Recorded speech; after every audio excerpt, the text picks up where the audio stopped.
Good morning friends, welcome to civils daily. आज से हम अपनी सीरीज़ शुरू कर रहे हैं जिसमें हम 25 से 30 आरटीआई की जो कॉपीज़ है अवेलेबल सिविल इंजीनियरिंग की, एसएससी जेईई मेंस की, उसका हम एनालिसिस करेंगे। तो ये वीडियो थोड़ा डिटेल में होने वाला है और डिटेल में एक एक चीज़ हम डिस्कस करेंगे। तो आप पूरा लास्ट तक देखना और सीखना कि आप किस तरह से अपनी आंसर राइटिंग को इम्प्रूव कर सकते हो। इस कॉपी को मैं लास्ट में डिस्क्रिप्शन में भी डाल दूंगा और अपने टेलीग्राम चैनल पर भी डाल दूंगा, तो आप वहां से भी जा करके देख सकते हो, डाउनलोड कर सकते हो। सीधा चलते हैं कंप्यूटर स्क्रीन पर और देखते हैं कैंडिडेट की कॉपी कैसी है।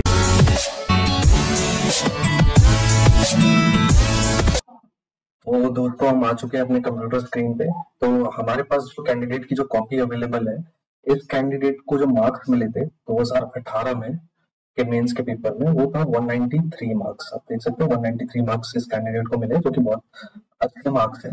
तो इस तरह की कॉपीज को आप एनालाइज करके आप समझ सकते हैं कि क्या अप्रोच होनी चाहिए मेंस के एग्जाम में। लेकिन अभी मैं पहले ही जो जो स्टूडेंट्स 2020 के मेंस की प्रिपरेशन कर रहे हैं उनको मैं पहले बता दूं कि अब आपको इस तरह की कॉपी नहीं मिलेगी। क्योंकि पहले जो होता था कि 2018 तक का जो मेंस का एग्जाम हुआ है, वहां तक ऐसा होता था कि आपको एक क्वेश्चन पेपर मिलता था और उसमें 6 क्वेश्चन होते थे, कोई 5 क्वेश्चन आपको अटेम्प्ट करने होते थे और एक आंसर शीट दी जाती थी इस तरह की 32 पेजेस की। ठीक है, और उसमें आपको अपने आंसर्स लिखने होते थे और कोई एक्स्ट्रा पेजेस नहीं मिलते थे आपको। लेकिन अब जो होने लग गया है, तो अब आपको एक अब नया क्यू कैब सिस्टम इंट्रोड्यूस हुआ है। ठीक है, तो ये इस बार से ही इंट्रोड्यूस किया है एसएससी ने। तो अब इसमें सिस्टम में क्या है कि आपको ना एक स्पेस दिया जाएगा ऐसा। ठीक है, एक स्पेस में क्वेश्चन लिखा होगा पेज के टॉप पे, और नीचे जो जो भी स्पेस अवेलेबल होगा ना, उस स्पेस में आपको अपना आंसर लिखना होगा। स्पेस सफिशिएंट होता है। आपने देखा भी होगा हमारा पिछला जो एनालिसिस का जो वीडियो था, हमने मेंस का भी पब्लिक रिव्यू किया था कि एक स्टूडेंट ने कैसा बताया है। तो उसमें भी बताया था कि स्टूडेंट्स ने कि काफी की क्यूकैप सिस्टम इंट्रोड्यूस करने से काफी बेनिफिट हुआ था। लेकिन हालांकि बिना नोटिस के उन्होंने इंट्रोड्यूस किया था, इसको लेकर के थोड़ी बहुत दिक्कत हुई थी। तो लेकिन अभी हमारे पास जो अपकमिंग मेंस का एग्जाम होने वाला है एसएससी जी 2020 का, हो सकता है 2-3 महीने बाद हो जाए एग्जाम होपफुली। तो उसकी तैयारी के लिए हमारे पास तो जो मेंस के आंसर शीट्स अवेलेबल है वो तो है 2018 वाली। ठीक है, क्योंकि 19 का अभी हाल फिलहाल में हुआ है, तो उसका तो तभी अवेलेबल होगा जब रिजल्ट आएगा। तो रिजल्ट आने में तो अभी टाइम है। तो हमारे पास जो रिसोर्सेज अवेलेबल है उसी के बेसिस पर हम अपनी एनालिसिस करेंगे और उसी के बेसिस पर हम लोग देखेंगे कि हम क्या क्या सीख सकते हैं। जिन्होंने अच्छे मार्क्स ऑब्टेन किए, तो ये हमें, जैसा कि हमने आपको वादा किया कि हम पूरी सीरीज इस तरह से चलाएंगे। ठीक है, तो हम आते हैं कि 2018 का आप सब स्टूडेंट्स मैं रिकमेंड करूंगा कि आप 2018 का क्वेश्चन पेपर अपने पास रखें। ठीक है, और नहीं तो मैं डिस्क्रिप्शन में लिंक डाल दूंगा, आप वहां से क्वेश्चन पेपर डाउनलोड कर लेना। ठीक है, तो ये जो कैंडिडेट है जिसको 193 मार्क्स मिले, उन्होंने सबसे पहला क्वेश्चन पिक किया था। कंसोलिडेशन का क्वेश्चन था ये, 15 मार्क्स का क्वेश्चन था। पहले क्वेश्चन में 2018 में 4 क्वेश्चन थे, उसमें से एक कंसोलिडेशन का क्वेश्चन था। ठीक है, तो कंसोलिडेशन में उन्होंने, आप देखिए कि इन्होंने किस तरह से अटेम्प्ट करने की कोशिश करी। पहले उन्होंने पूरा गिवन डाटा लिखा। ठीक है, क्या क्या गिवन डाटा था उन्होंने वो लिखा। ठीक है, उसके बेसिस पे स्टेप बाय स्टेप जो भी कैलकुलेशंस थी उन्होंने वो एक एक स्टेप बाय स्टेप कैलकुलेशन करी। ठीक है, और इस क्वेश्चन में उनको 15 मार्क्स जो है एग्जामिनर ने दिए। तो यहाँ पर जो आप देखोगे तो यहाँ पर समझने वाली बात ये है कि अगर आप ज्यादा से ज्यादा न्यूमेरिकल अटेम्प्ट करोगे तो न्यूमेरिकल में मार्क्स कट होने के चांसेस बहुत कम होते हैं। ठीक है, तो अब हम नेक्स्ट देखते हैं कि नेक्स्ट क्या अटेम्प्ट किया था। उसी पहले क्वेश्चन का सी पार्ट था जो इरिगेशन एफिशिएंसी पर क्वेश्चंस पूछे थे। तो उसमें ये पूछा गया था कि कितनी तरह की इरिगेशन एफिशिएंसी होती है और उनको डिफाइन करने के लिए। तो उन्होंने कुछ आप देख सकते हो कि क्या क्या उन्होंने लिखा था। आप वीडियो पॉज करके आप पढ़ सकते हो इनका आंसर। और हालांकि मैं बाद में ये आंसर शीट डिस्क्रिप्शन में भी डाल दूंगा और मेरा जो टेलीग्राम ग्रुप है मैं उस पर भी ये आंसर शीट अपलोड करूंगा, तो आप वहां से भी डाउनलोड कर सकते हो। ठीक है, तो इन्होंने पहले तो जिस तरह से आंसर लिखा इसका पूरा, इन्होंने पहले तो डेफिनेशंस वगैरह लिखी, फिर उसको बॉक्स में जो फॉर्मूला होता है उसको फॉर्मूला को लिखा, पूरा प्रॉपर तरीके से उन्होंने किया। और इसको यहाँ क्लियर तो नहीं है कि 8 मार्क्स मिले इनको। ठीक है, तो इस क्वेश्चन में इनको कैंडिडेट को 8 मार्क्स दिए, ये क्वेश्चन भी 15 मार्क्स का था। तो मैं आपको इसी दोनों क्वेश्चन के बेसिस पर एक कंक्लूजन देना चाहता हूँ कि मैंने भी एसएससी जेईई के मेंस दिए प्रीवियस ईयर्स में, तो मेरा एक्सपीरियंस और अदर स्टूडेंट का एक्सपीरियंस और जो टीचर्स कहते हैं उनका यही कहना होता है कि आप जो है मेंस में ज्यादा से ज्यादा न्यूमेरिकल अटेम्प्ट करने की कोशिश करें, क्योंकि थ्योरी आप कितना भी बेहतर लिख लें आपको मार्क्स नहीं मिलेंगे। ये बात हकीकत है, आप थ्योरी में कितना भी बढ़िया लिख लें आपको मार्क्स नहीं मिलेंगे। जैसे कि आप ये देख लो कि इस स्टूडेंट ने भी एफिशिएंसी में मेरे ख्याल से नहीं लगता कि इसके अलावा भी एफिशिएंसी में कुछ बचता है लिखने को, फिर भी कैंडिडेट को मार्क्स कितने मिले, 15 आउट ऑफ 8, 7 मार्क्स कट कर लिए गए। ठीक है, उसके बाद पहले क्वेश्चन का ही डी पार्ट था, ओवरटेकिंग साइड डिस्टेंस का न्यूमेरिकल था। इस ओवरटेकिंग साइड डिस्टेंस के न्यूमेरिकल में आपको ओवरटेकिंग व्हीकल का स्पीड दे रखा था, ओवरटेकन व्हीकल का स्पीड दे रखा था, और जो भी रेफरेंस डाटा होते हैं वो सब चीजें दे रखी थी। ठीक है, तो कई लोग यहाँ पर मिस्टेक कर देते हैं कि, ताकि इन्होंने तो नहीं किया हुआ है मिस्टेक, कई लोग यहाँ पर reaction time overtaking side distance में एसएसडी वाला लेने की आदत होती है, तो 2 की जगह 2.5 ले लेते हैं। ठीक है, तो ये सब गलतियां आप लोग मत करना, क्योंकि एक गलती की वजह से एग्जामिनर आपके पूरे मार्क्स उड़ा सकता है। ठीक है, इन्होंने पूरी कैलकुलेशन करी, और इसके अलावा इसका ये पार्ट भी था कि उन्होंने कहा था कि डायग्राम बना करके आप सारे साइन पोस्ट जो है वो रिप्रेजेंट करो। ठीक है, तो आप देख सकते हो कि इन्होंने डायग्राम बनाया और ये साइन पोस्ट भी रिप्रेजेंट किया। उसके बावजूद एग्जामिनर ने इनके 1 मार्क्स काट लिए। कैलकुलेशन पूरी परफेक्ट है। ठीक है, तो थोड़ा सा अगर आप ध्यान देंगे तो आप इन एक एक नंबर को भी आप गेन कर सकते हो। ठीक है, उसके बाद इन्होंने भी ये क्वेश्चन नंबर 2 पर आए। क्वेश्चन नंबर 2 में ये वाला जो क्वेश्चन होता है ना दोस्तों, ये वाला क्वेश्चन, इस टाइप का क्वेश्चन हर साल फिक्स्ड होता है। इस बार भी जिन्होंने 2019 का मेंस का पेपर दिया था, 2019 में भी एक वाला क्वेश्चन आया था इसी तरह का। ठीक है, इससे आसान था। ये क्वेश्चन 15 मार्क्स का पूछा गया है। ठीक है, ये क्वेश्चन 15 मार्क्स का पूछा गया, हालांकि इसमें टाइम ज्यादा लगता है, तो ये चीज आपके ऊपर है, आपकी प्रैक्टिस के ऊपर डिपेंड करती है, और आपकी स्ट्रेटेजी के ऊपर डिपेंड करती है कि 15 मार्क्स के लिए आप इस क्वेश्चन के लिए जाना चाहते हो या नहीं जाना चाहते। और मैं आपको एक चीज बताना भूल गया था कि जैसे कि ये वाला क्वेश्चन था ओएसडी वाला, तो 2019 का जो मेंस का पेपर हुआ था अभी रिसेंट में, फेब में जो हुआ था, तो उसमें भी सेम क्वेश्चन आया था। ठीक है, ये स्पीड भी 70 किलोमीटर पर आवर और 40 किलोमीटर पर आवर दे रखा था, एग्जैक्टली सेम क्वेश्चन आया हुआ था। ठीक है, तो क्वेश्चन रिपीट भी होते हैं एसएससी में। अगर आपको मेंस की तैयारी करनी है तो आप सिर्फ प्रीवियस ईयर करो, और इस टाइप के क्वेश्चन में जो सबसे ये बियरिंग्स वाले जो क्वेश्चंस होते हैं, इस टाइप के क्वेश्चन में जो सबसे इजी वाला जो पार्ट टाइप होता है, उस टाइप से 2019 में भी क्वेश्चन पूछा गया था। तो ये चीजें तो फिक्स मानी जाती है कि ये कंपास वाले चैप्टर से एक क्वेश्चन आपका आना फिक्स रहता है। ठीक है, अब ये कोई गारंटी नहीं है, जनरली देखा गया है ऐसा कि आता है यहाँ से। ठीक है, तो जो भी बच्चे प्रिपेयर कर रहे हो तो वो इस टाइप के क्वेश्चंस को बहुत अच्छे से प्रैक्टिस करना, क्योंकि इसके आने के चांसेस बहुत ज्यादा होते हैं। ठीक है, 3-4 टाइप के होते हैं इसके सवाल, आप हर तरह से प्रैक्टिस कीजिए इनकी। ठीक है, और इन कॉपीज को आप रेफरेंस बनाएं कि आप कैसे लिख सकते हैं आंसर। लास्ट में देख सकते हो कि आप इन्होंने कंक्लूजन भी सारी चीजों को एक जगह कंक्लूड करके लिखा हुआ है, इससे एग्जामिनर को बढ़िया लगता है देखने में कि सारी चीजें उसको एक जगह पर मिल जाती है, और इसलिए इनको शायद से क्वेश्चन में पूरे 15 आउट ऑफ 15 मार्क्स मिले हैं। इसके अलावा एक कैनाल डिजाइन का है, ये भी पिछले कुछ सालों में देखा गया कि लगातार पूछा जा रहा है कैनाल डिजाइन का। इसमें 5-6 फॉर्मूले होते हैं। ठीक है, वो फॉर्मूले अगर आप याद रख पाते हो तो आप बहुत इजीली इस सवाल को कर सकते हो। ठीक है, बिल्कुल स्टैंडर्ड फॉर्मूले बेस्ड क्वेश्चन इन्होंने पिक किए, और इनको 15 मार्क्स इस क्वेश्चन में भी अवार्ड किए हैं एग्जामिनर ने। तो उसके अलावा एक सेकेंड क्वेश्चन का ही एक थ्योरेटिकल पार्ट था। हालांकि देखो, क्वेश्चन का पैटर्न इस तरह से होता है कि एक क्वेश्चन 60 मार्क्स का होता है, वो यूजुअली या तो 3 पार्ट्स में डिवाइड कर दे वो, या फिर 15-15 मार्क्स के 4 पार्ट बना दे, इस तरह से वो कुछ भी करके दे सकता है आपको। ठीक है, और उसमें भी बैलेंस करके देता है कि 75% पार्ट न्यूमेरिकल होता है और 25% एक क्वेश्चन का थ्योरी पार्ट होता है। तो ये जो थ्योरी पार्ट था, इसमें सेकंड क्वेश्चन का पहला पार्ट जो था, इसमें आइडियल परमानेंट वे के बारे में लिखने के लिए कहा गया था। इन्होंने 6 पॉइंट्स लिखे। ठीक है, डायग्राम बनाया। ठीक है, और इनको मार्क्स मिले 6। ये क्वेश्चन भी 15 मार्क्स का। तो अभी तक आप सिर्फ सबसे ज्यादा गौर करने वाली बात यही है कि आपने न्यूमेरिकल्स देखे पीछे जिस तरह से अटेम्प्ट किए गए थे, तो न्यूमेरिकल्स में कैंडिडेट को फुल मार्क्स मिल रहे हैं जहां पर, वहीं पर थ्योरी में नंबर काटे जा रहे हैं। ठीक है, चाहे ओवरऑल ये कैंडिडेट ने बहुत अच्छा स्कोर किया, 193 मार्क्स आए, लेकिन थ्योरी में इनके भी मार्क्स कटे। तो आप जो भी, मैं बार बार आपसे कह रहा हूँ, आप जो भी 2020 के लिए प्रिपेयर कर रहे हो मेंस के लिए, वो ज्यादा से ज्यादा न्यूमेरिकल पे फोकस करें, थ्योरी पे उतना फोकस ना करें। अगर थ्योरी करनी भी है तो प्रीवियस ईयर में जो भी थ्योरी क्वेश्चन आए हैं उनको प्रिपेयर करो। ठीक है, उसी तरह से ये एक और क्वेश्चन था कि factors governing selection of dam, तो उन्होंने उस पे ये 12 पॉइंट्स लिखे, लेकिन मार्क्स मिले सिर्फ 6। ये भी 15 मार्क्स का क्वेश्चन था। तो बात क्लियरली वही है कि आपके जजमेंट के ऊपर वहां पे डिपेंड करता है कि आप थ्योरी पे ज्यादा फोकस कर पाते हो या फिर न्यूमेरिकल पे ज्यादा फोकस कर पाते हो। ठीक है, उसके बाद जो तीसरा क्वेश्चन था, तीसरा क्वेश्चन 2018 में पूरा सॉइल मैकेनिक्स पर बेस्ड था। 60 नंबर का क्वेश्चन था।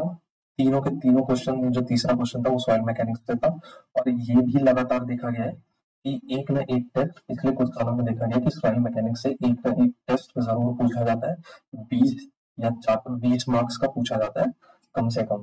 ठीक है, तो इस बार भी एक टेस्ट आया था, शायद से मेरे को ध्यान नहीं आ रहा कौन सा टेस्ट था, पर इस बार भी कोई ना कोई टेस्ट तो जरूर था। इस बार भी शायद से प्लेट लोड टेस्ट ही पूछा गया था। 2017 में भी प्लेट लोड टेस्ट पूछा गया था, 18 में डायरेक्ट शेयर टेस्ट पूछा गया, और 19 में भी प्लेट लोड टेस्ट के बारे में ही पूछा गया था, और तीनों ही क्वेश्चन 20-20 मार्क्स के थे। ठीक है, तो डायरेक्ट शेयर टेस्ट के बारे में इन्होंने एक्सप्लेन किया है, सारी चीजें, फॉर्मूले वगैरह लिखे हैं, और ये मोस्ट फेलियर इन मेलब भी इन्होंने ड्रॉ किया है। ठीक है, पूरा अपरेटस वगैरह भी ड्रॉ करके दिखाया है इन्होंने।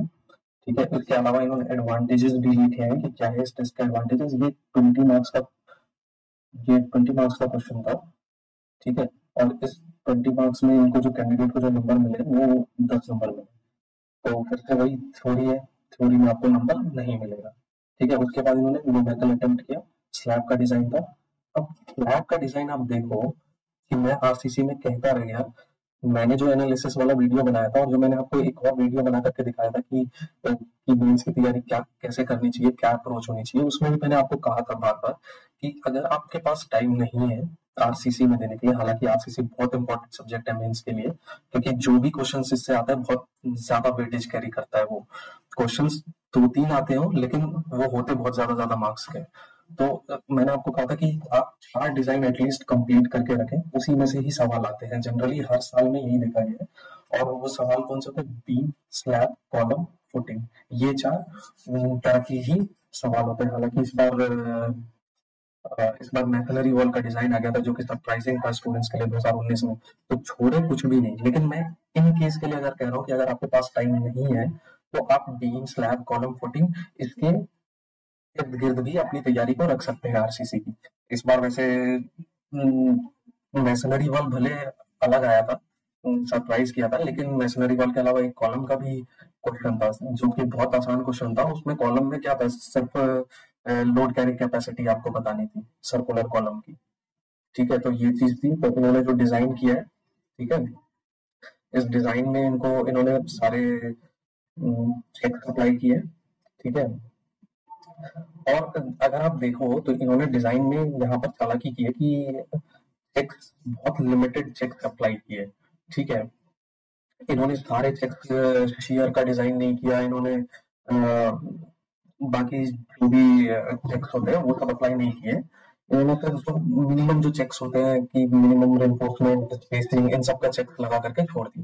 क्योंकि अगर आप और करने जाते हो, इनकी सोच ये रही होगी कि अगर ये और करने जाते तो हो सकता है इनका टाइम ज्यादा कंज्यूम हो जाता और मार्क्स शायद से उतना ही मिलता।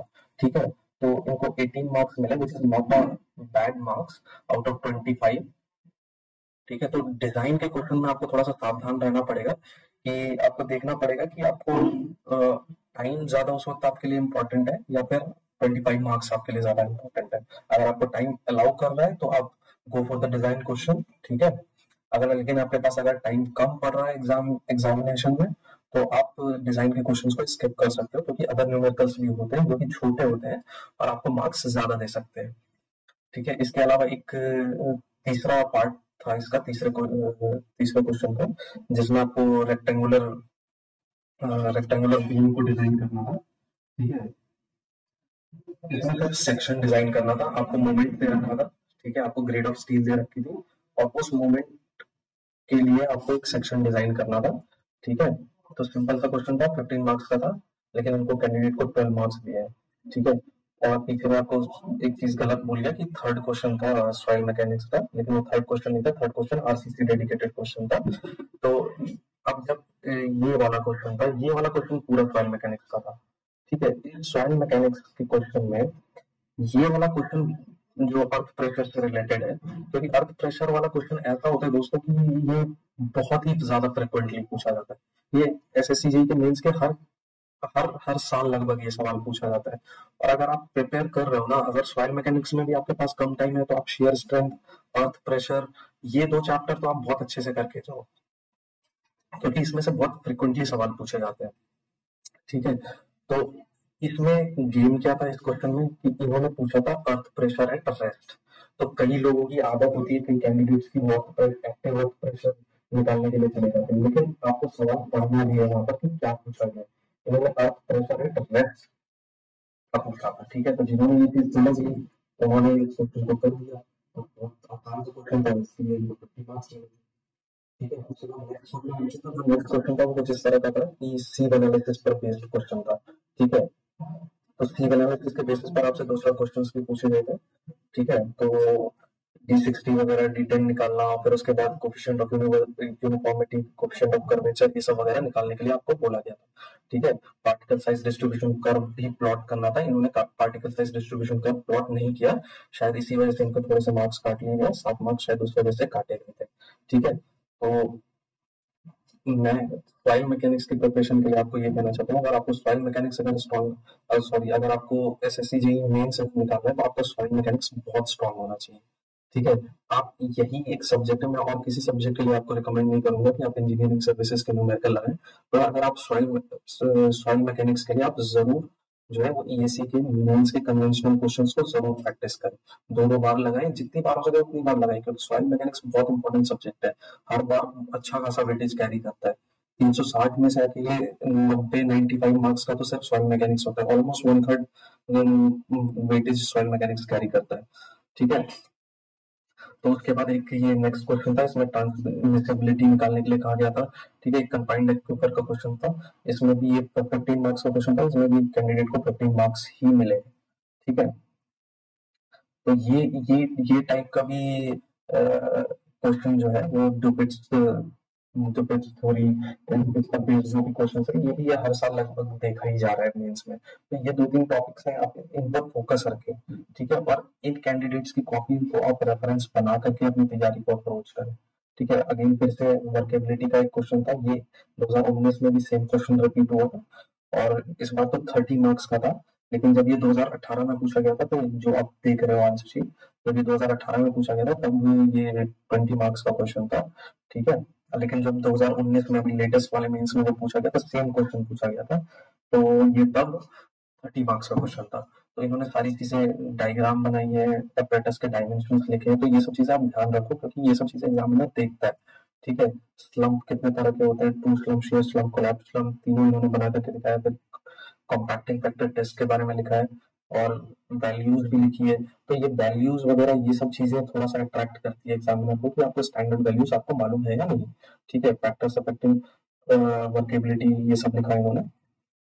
तो इनको थ्योरी में इस क्वेश्चन में आउट ऑफ 20 16 मार्क्स मिले, जो कि काफी डिसेंट है किसी थ्योरी को मार्क्स, थ्योरी क्वेश्चन के लिए। ठीक है, उसके अलावा एक और थ्योरी क्वेश्चन इन्होंने अटेम्प्ट किया, क्वालिटी ऑफ गुड टिम्बर। ठीक है, इसमें ये 10 मार्क्स का क्वेश्चन था, और इनमें इनको आउट ऑफ 10 5 मार्क्स इनको मिले कैंडिडेट को। ठीक है, तो ये था पूरा पेपर था कैंडिडेट का। ठीक है, तो आपने देखा कि किस तरह से इन्होंने थ्योरी को भी वेटेज दिया और न्यूमेरिकल को भी वेटेज दिया, और इन्होंने दोनों चीजों को अच्छे से अटेम्प्ट करने की कोशिश करी है। ठीक है, तो आप सभी प्रिपरेशन करते हैं, आप ये सब चीजों को ध्यान में रखो कि मेरे को किस तरह से अप्रोच करना है पेपर को, मेरे को थ्योरी ज्यादा करनी है, मेरे को न्यूमेरिकल ज्यादा करना है। क्योंकि अगर आप न्यूमेरिकल करोगे तो बहुत ज्यादा चांसेस है कि आपको फुल मार्क्स मिलेंगे, लेकिन for that you need to be very accurate. ठीक है, और एक्यूरेसी के लिए आपको बहुत ज्यादा प्रैक्टिस करनी पड़ेगी।